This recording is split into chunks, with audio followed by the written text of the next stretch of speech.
Olá, queridos alunos, reiniciando os nossos estudos, compreendendo a doutrina espírita, especificamente o livro dos Espíritos, estamos tratando sobre as leis naturais, que é a parte da filosofia da doutrina espírita. E hoje vamos, dando continuidade, tratar lá no capítulo 8º da lei do progresso, que começa na questão 776. E para que vocês possam continuar a pesquisar, a estudar, sempre deixamos uma pergunta para tentar responder ao final. E hoje, ela que vai fazer a pergunta. Existem povos que contrariam a lei do progresso e se degeneram? Vamos ver? Vamos descobrir. Não se esqueçam de se inscrever em nosso canal, ativar o sino para receber notificações de novas postagens e se estiverem gostando do vídeo, dá um like pra gente.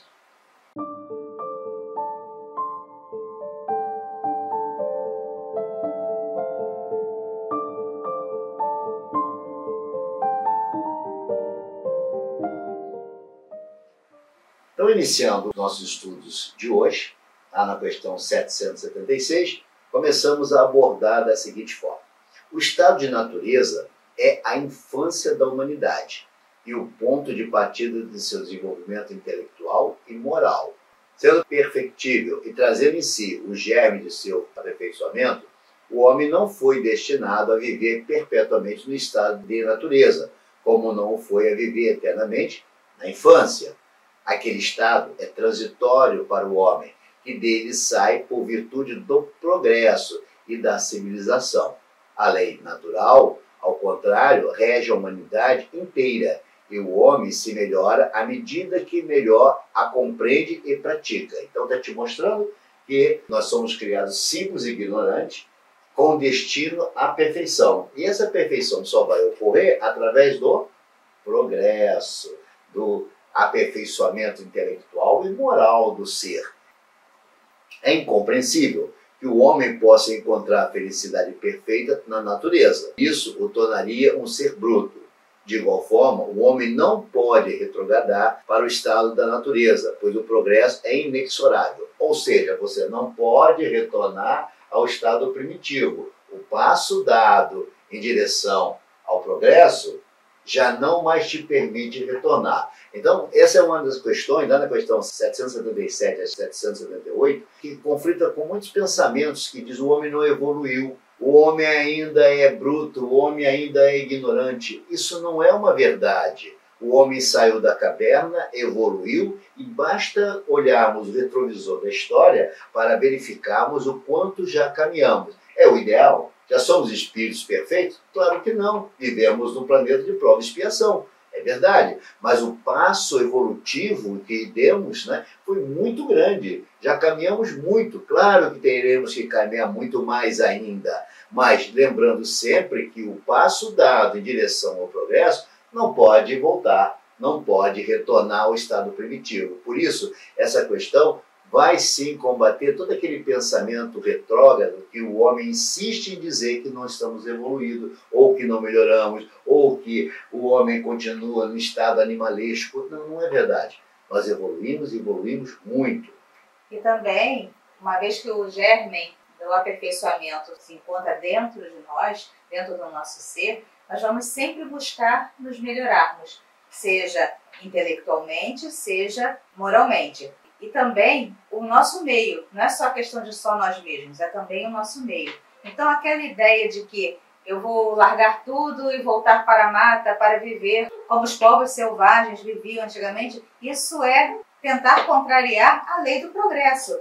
Na questão 777, levanta essa questão, que se deve pensar na opinião dos que consideram o estado natural, o estado primitivo, como o da mais perfeita felicidade. E os espíritos respondem: é a felicidade do bruto. Há pessoas que não compreendem outra. É ser feliz à maneira dos animais. As crianças também não são mais felizes que os homens feitos? Ou seja, enquanto crianças não temos preocupações, não temos tribulações, vivemos felizes. Mas não podemos segurar a marcha e vamos crescer, não tem jeito.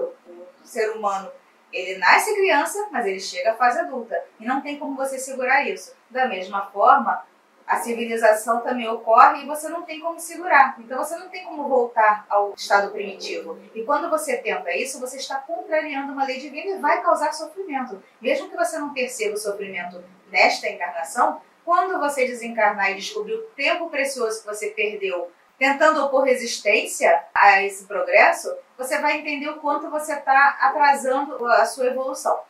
Vamos tentar imaginar uma escadinha evolutiva. Nós somos criados simples e ignorantes, somos lançados no planeta para ganhar essa evolução, somos espíritos imperfeitos, depois vamos atingir o estágio de espíritos bons, lembra da classificação? Depois espíritos puros, espíritos perfeitos.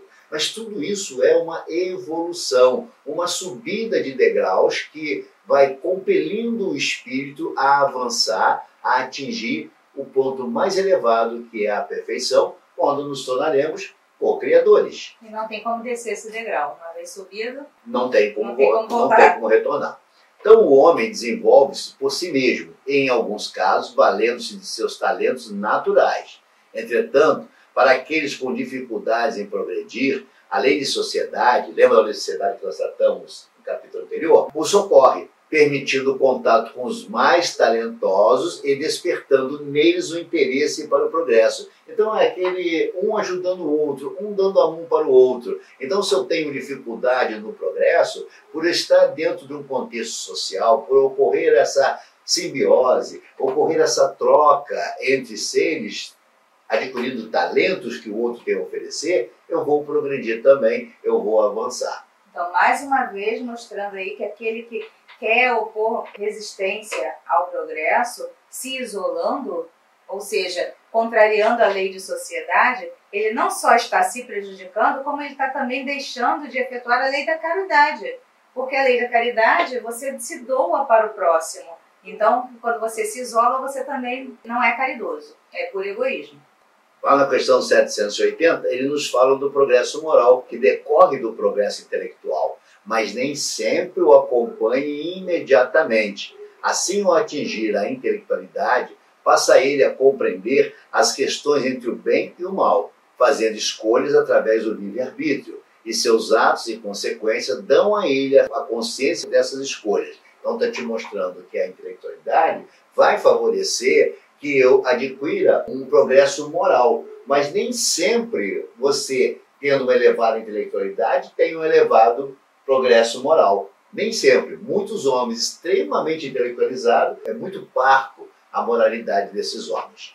Então o progresso completo constitui o objetivo. Ou seja, os dois níveis, o moral e o intelectual. Os povos, porém, como os indivíduos, só passo a passo o atingem. Enquanto não se lhes haja desenvolvido o senso moral, pode mesmo acontecer que se sirva da inteligência para a prática do mal. O moral e a inteligência são duas forças que só com o tempo chegam a equilibrar-se. Então aquela ideia de querer acelerar o processo, isso não vai ocorrer. Esse equilíbrio ele vai ocorrer na medida em que o homem vai desenvolvendo a sua inteligência, vai percebendo que os seus atos de maldade, os seus atos da prática de dano ao outro é pernicioso para ele mesmo, porque sim, se a sociedade não avança, ele também não avança. Você não consegue avançar sozinho, você precisa avançar com um todo, aí o homem vai se amoldando, vai se modificando, vai buscando o equilíbrio perfeito entre essas duas forças, o moral e o intelectual. Um exemplo prático da questão da intelectualidade auxiliando o processo de evolução da moralidade é a questão que a gente sempre coloca aqui no estudo da doutrina espírita. Porque se você só a conhece e você não a estuda, dificilmente você entende por que você precisa se melhorar. Mas quando você se debruça nos livros, lê as mensagens dos espíritos, o que eles estão nos colocando, explicando os porquês que nós temos que fazer essas mudanças, essas reformas do nosso ser, olha a inteligência aí atuando para que a nossa moral seja elevada. Exatamente. Então não há como o homem deter a marcha do progresso. Não tem. Tolo é o homem que acredita que vai conseguir fazer isso. Não há como o homem deter a marcha incessante do progresso, podendo algumas vezes embaraçá-la. Sim, ele pode dificultar, criar embaraços. Entretanto, os que assim se colocam responderão pelas consequências de seus atos, sendo levados de roldão pela força do progresso. Então, momentaneamente, ele pode embaraçar, criar dificuldade, criar mecanismo para travar esse progresso? Até pode, mas não segura muito tempo. Essa lei do progresso ela é tão forte, ela é tão robusta, que ela vai levar esse indivíduo de rodão e vai seguir o curso dela em direção à perfeição. E olha o que Kardec fala a respeito disso. Isso na nota de Kardec, na questão 781, ele fala o seguinte: sendo o progresso uma condição da natureza humana, não está no poder do homem opor-se-lhe. É uma força viva, cuja ação pode ser retardada, porém não anulada, por leis humanas, mas, quando essas se tornam incompatíveis com ele, despedaça-as juntamente com os que se esforcem para mantê-las. Assim será, até que o homem tenha posto suas leis em concordância com a justiça divina, que quer que todos participem do bem, e não a vigência de leis feitas pelo forte em detrimento do fraco. Então, existem leis que dificultam o progresso? Sim. Uma das leis que dificulta o progresso, que se assiste comumente, o que é? É o domínio do forte ao fraco. Isso dificulta o progresso? Sim. É a escravização do homem? Sim. Isso dificulta o progresso. Mas observe, todos os países que adotaram a escravidão, vê a força do progresso como quebrou esses grilhões. Não foi o homem que veio, não, foi a força da sociedade, foi a força do progresso que fez modificar aquele pensamento retrógrado de escravizar os homens, de escravizar os seus irmãos, e rompeu esses grilhões que amarravam esses homens. Então nota a força do progresso, como ela vai destruir essas leis que atrapalham o progresso e vão criar novas leis em direção ao progresso, e algumas delas até são leis que acabam acelerando muito o processo do progresso. Quando um povo não progride tão depressa quanto deveria, Deus o sujeita de tempos a tempos a um abalo físico ou moral que o transforma, não havendo como homem, ainda que de boa fé, resistir ao progresso. Ou seja, são os eventos que acabam forçando o homem a avançar. São as guerras que acontecem, são as pandemias que acontecem, são, enfim, todos os abalos que vai infligir ao homem, forçando a sair da sua inércia rumo ao progresso. Lembra que a gente costuma dizer? A necessidade é a mãe das invenções. Por quê? Porque através da necessidade o homem vai buscar uma solução. É nato do homem essa procura da solução. E quando ele se dirige ao caminho de encontrar a solução daquele problema, ele dá um passo, ele avança, ele progride. E ele leva consigo toda uma sociedade que está à volta dele a progredir. E ainda que exista aqueles que resistam ou que querem combater esse novo pensamento, esse novo progresso, ele vai ser arrastado, porque ele não consegue segurar a força do progresso. Então Kardec vai também nos advertir dizendo o seguinte: o homem não pode conservar-se indefinidamente na ignorância. Então não adianta bater pezinho ou não quer avançar, porque não tem como. Porque tem de atingir a finalidade que a providência lhe assinalou. Ele se instrui pela força das coisas. As revoluções morais, como as revoluções sociais, se infiltram nas ideias pouco a pouco, germinam durante séculos, depois irrompem subitamente e produzem o desmoronamento do caprichoso edifício do passado, que deixou de estar em harmonia com as necessidades novas e com as novas aspirações. Nessas comoções, o homem quase nunca percebe senão a desordem e a confusão momentâneas, que o fere nos seus interesses materiais. Aquele, porém, que eleva o pensamento acima de suas próprias personalidades, admira o desígnio da providência, que do mal faz sair o bem. São a procela, a tempestade que saneia a atmosfera depois de a terem agitado violentamente. Então Kardec está te mostrando a beleza dessa lei, a força dessa lei. Eu costumo dizer que esses avanços, esse mexer com a humanidade, eu costumo dizer que é aquela coceirinha que todo mundo acha que a revolução eclodiu neste instante. Não! É um processo lento, é um processo que vai corroendo aquelas bases antigas, aquelas bases equivocadas, até esse edifício todo ruir e nova construção vai nascer dali. Então, note, as revoluções sociais, elas não acontecem de uma noite para o dia, é todo um processo que vai desencadear. Muitas vezes nós somos partícipes desse processo e nem percebemos. Muitas das vezes nós iniciamos o processo e não veremos o resultado ainda nessa encarnação.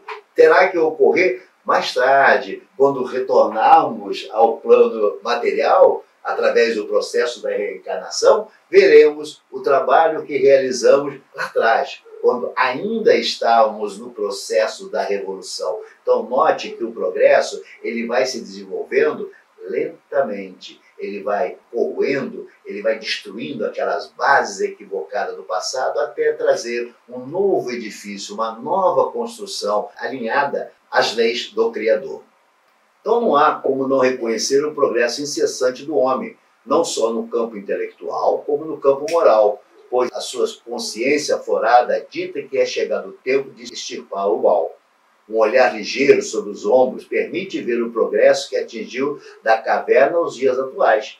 Essa falsa impressão que por vezes temos de que o homem não avança em moralidade é inebriada, pois só analisamos um pequeno intervalo de tempo na imensa régua de nossa existência. Então, observe aquilo que já tínhamos dito, que é errado pensar que não houve evolução. Muito ao contrário, o homem evoluiu sim, e a passos largos. E de acordo com eventos catastróficos que ocorreram na humanidade, esse processo se acelerou muito mais. O orgulho e o egoísmo são os maiores obstáculos ao progresso moral, porquanto o intelectual se efetua sempre.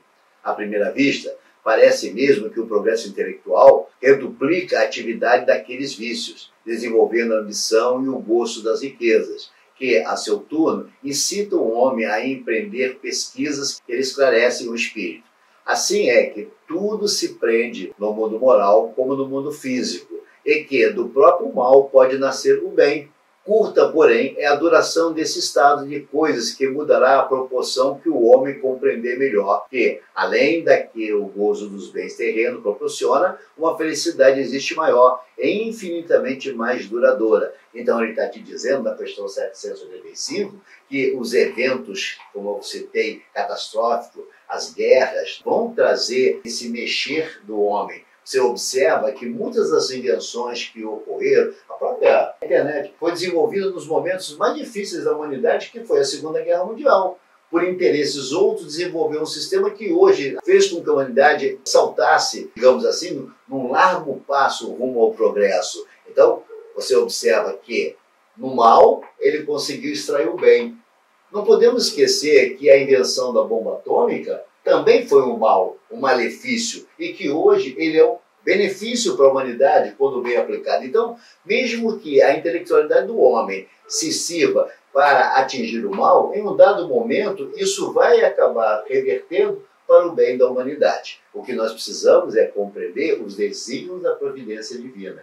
Isso sim que nos cabe. Então, quando nós ficamos chateados ou incomodados, é porque nós não compreendemos esse grande plano, esse grande planejamento do Criador para com a humanidade. O nosso olhar também é muito limitado em relação a esse todo.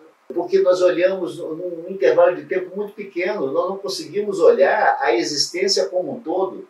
Nós olhamos o nosso caminhar, mas muito além do nosso caminhar, existe todo um planejamento a forçar a humanidade a progredir. E ela há de progredir, até porque, como definimos, fomos criados simples e ignorantes, com uma perfeição. Então, há duas espécies de progresso, que uma à outra se prestam mútuo apoio, mas que, no entanto, não marcham lado a lado. É o progresso intelectual e o progresso moral.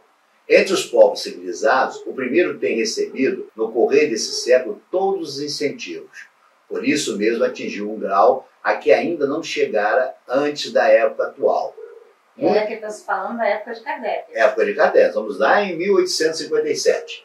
Mas muito falta para que o segundo se ache no mesmo nível. Entretanto, comparando seus costumes sociais de hoje com os de alguns séculos atrás, só um cego negaria o progresso realizado. Ora, sendo assim, por que haveria essa marcha ascendente de parar com relação de preferência ao moral do que com relação ao intelectual? Por que será impossível entre o século XIX e o século XXIV haja a esse respeito tanta diferença quanto entre o século XIV e o século XV?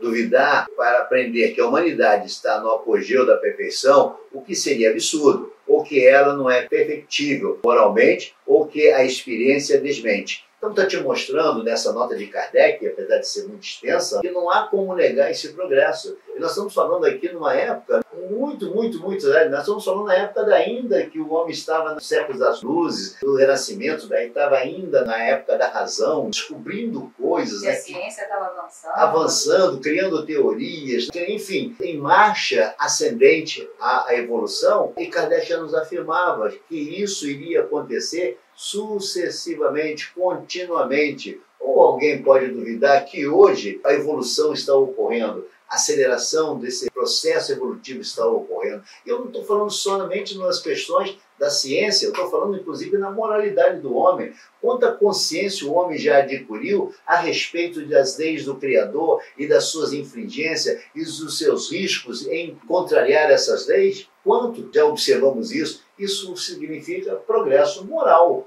Na questão povo degenerado, alguns povos que sofrem profundo abalo de suas estruturas sociais enveredam para a degeneração, mas o caos não é eterno. E tão logo percebem, através do sofrimento, que devem fazer busca para a melhor sorte, estabelece a ordem, quando então passam a habitar esferas mais adiantadas, dando espaço aos que ainda não atingiram a perfeição e habitarem seu lugar passado. Então nós vamos ter aí a história como demonstração de diversas civilizações que atingiram o apogeu e simplesmente sumiram, deixaram de existir.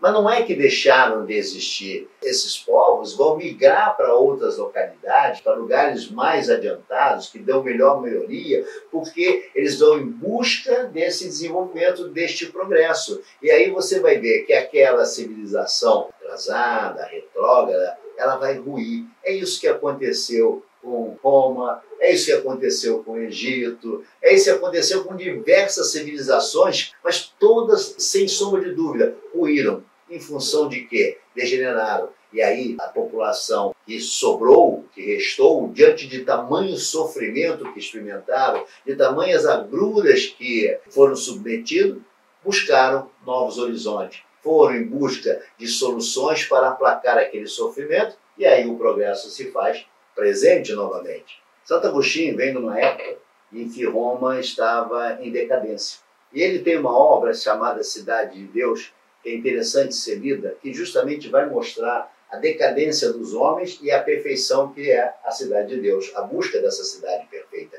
Então, mostrando que a cidade em decadência, Roma em decadência, buscando aquele povo que resta emergir para uma nova percepção, para uma nova concepção de cidade, uma transformação. Por quê? A cidade, os homens, é uma cidade envelhecida, é uma cidade que traz sofrimento e é preciso modificar. Então essa cidade idealizada por Santo Agostinho mostra exatamente isso. A cidade em decadência, que é a cidade do homem, a necessidade do homem modificar, de fazer a sua transformação ou a sua reforma íntima para que compreenda Deus e para que vai se adequar às leis do Criador, para que ele saia desse sofrimento. Santo Agostinho vai fazer o convite a todos nós a fazer essa modificação para habitarmos a cidade de Deus. Então, ainda que raças resistam por rebeldia ao progresso, vão ao longo do tempo aniquilando-se até não mais existir resistência. Então, através do sofrimento, da desgraça, turbulências sociais, caos, chega um momento que o homem cansa. E aí ele vai buscar a solução, como dissemos, a necessidade é a mãe das invenções.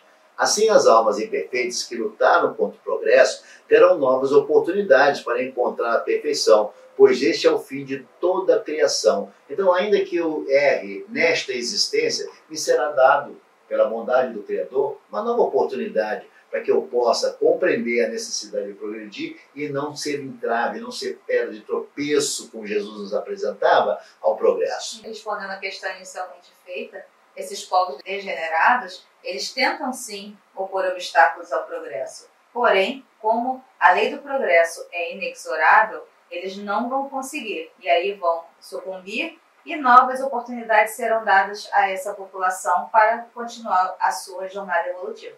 Exatamente. Então, há de se acentuar que todas as almas passam indubitavelmente pelo processo evolutivo. Ninguém dá salto no processo evolutivo. Todos passam por esse caminhar, flertando na condição de selvagem e antropófagos, até atingir a consciência de sua humanização. Então, Kardec está nos afirmando, através do mundo espiritual, que todos nós passamos por esse processo, Todos nós fomos selvagens, todos nós fomos extremamente ignorantes, porque fomos criados simples e ignorantes. E na medida que vamos evoluindo, à medida que o sofrimento vai fazendo com que eu busque novos caminhos, eu vou progredindo.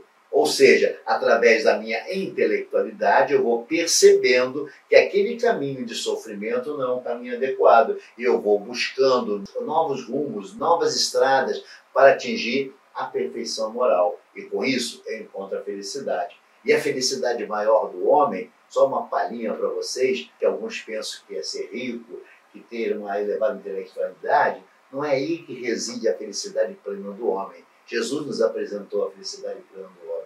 É o de servir, é o de fazer para o outro, é de querer auxiliar o outro para que o outro atinja essa perfeição. Foi isso que o Mestre nos falou. Foi isso que os grandes avatares nos ensinaram, que a grande felicidade do homem, ela está simplesmente, não é na certeza da vida eterna, está na certeza de fazer o bem para o outro. E quando eu faço o bem para o outro, despojando meus interesses egoísticos, eu atinjo a perfeição, eu atinjo a suma felicidade.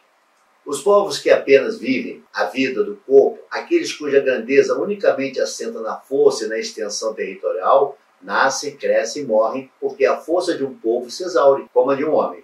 Aqueles cujas leis egoísticas obstam o progresso das luzes da caridade, morrem, porque a luz mata as trevas e a caridade mata o egoísmo.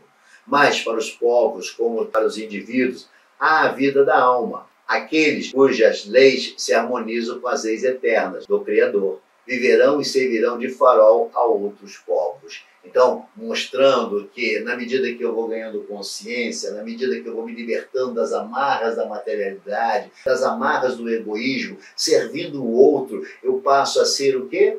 Farol. O que Jesus é para todos nós? Farol, fonte de inspiração. Quantos espíritos habitaram entre nós e que serviram de modelo para a humanidade, de perfeição, dizendo para todos nós que é possível ser perfeito no mundo imperfeito.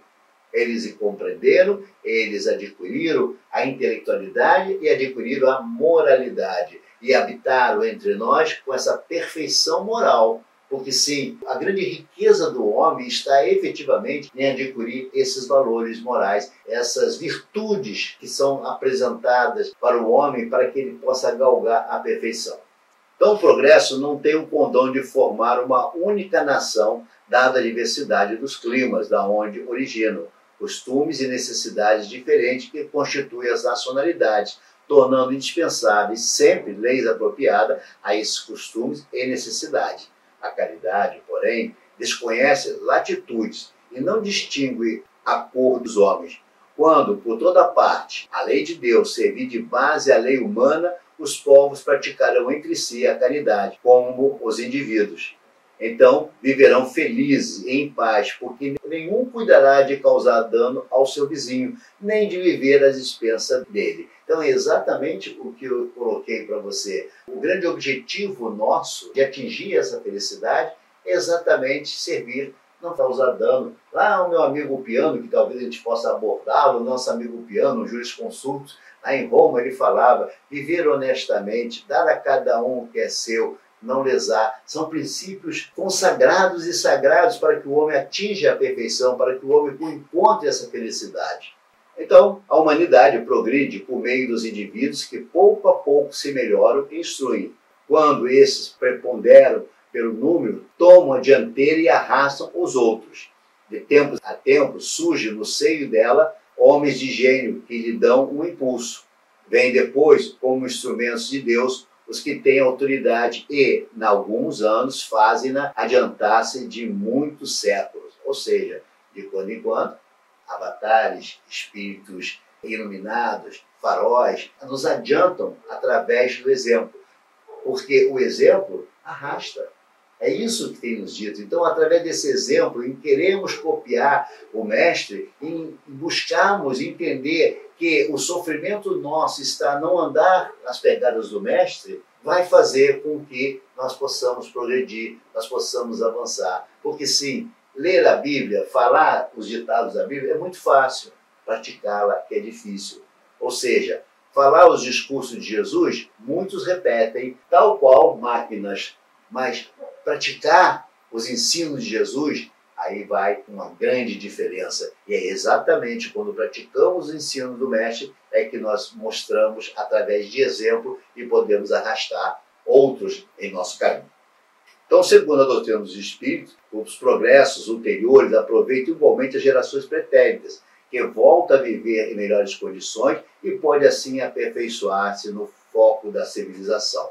Então, é aquilo que a gente costuma mostrar, quando o homem adquire a consciência, ele não suja os rios, ele não suja mais o planeta, ele tem cuidado com o outro. Por quê? Porque ele vai voltar. É um contrassenso você destruir, você não cuidar, não proteger a natureza, não proteger o teu ambiente, porque você com certeza vai voltar. Sejamos espíritas convictos, volto já. Entenda, você vai voltar. E se eu vou voltar, por que eu vou voltar a um planeta destruído que eu dei causa?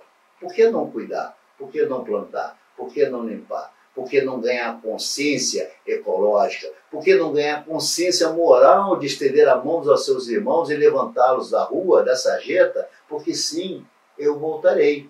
Você tem dúvida que vai voltar? Espero que não. Esperamos que vocês tenham gostado desse assunto. Nós vamos continuar no próximo encontro, porque é um capítulo extenso, falando sobre progresso. Mas, de qualquer forma, reflitam sobre tudo isso que falamos e busquem não atrapalhar o progresso, mas se enganjarem nas frentes de progresso. Fiquem em paz, esperamos vê-los no próximo encontro e que a paz do Mestre Jesus habite em nossos corações.